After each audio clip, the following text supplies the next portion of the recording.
Hey, I'm Taylor Swift, and you're watching Billboard. Nice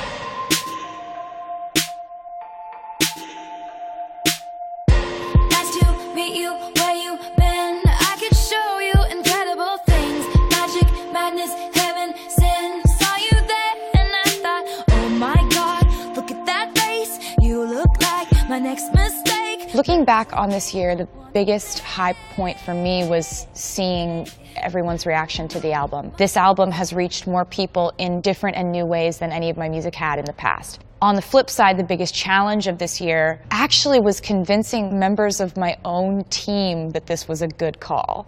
I remember all the sit-downs in the conference room meetings when I'd get kind of called in front of a group of people who have known me and worked with me for years, who would sit down and say, "Are you really sure you want to do this?" That was, I think, something that really frustrated me at the time. Like, guys, don't you understand? I promise this is what I'm dying to do.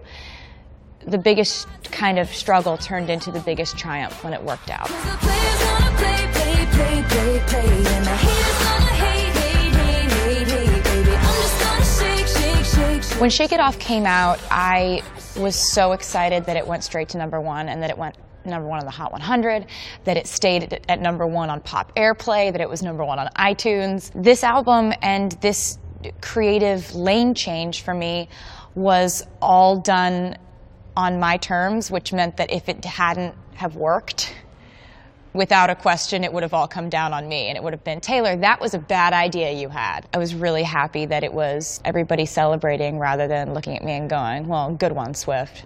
It's a really, really cool idea to go pop. Like, people hate it. I'm just gonna shake, shake, shake, shake, shake. I shake it off, I shake it off. If I were to give advice to a girl or a woman wanting to get into the music industry, I think the first thing I would tell them is that, you know, you're going to have thousands of decisions to make on a daily basis that will end up depicting your image, your sound, all the things that will shape the public's perception of you as an artist.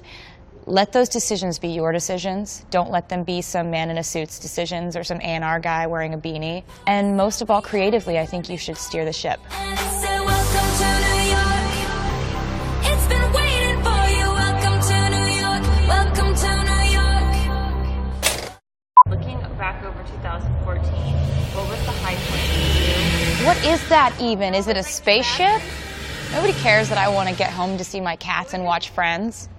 Hi, I'm Taylor Swift, and you're watching The Car Show that is outside. Welcome to New York.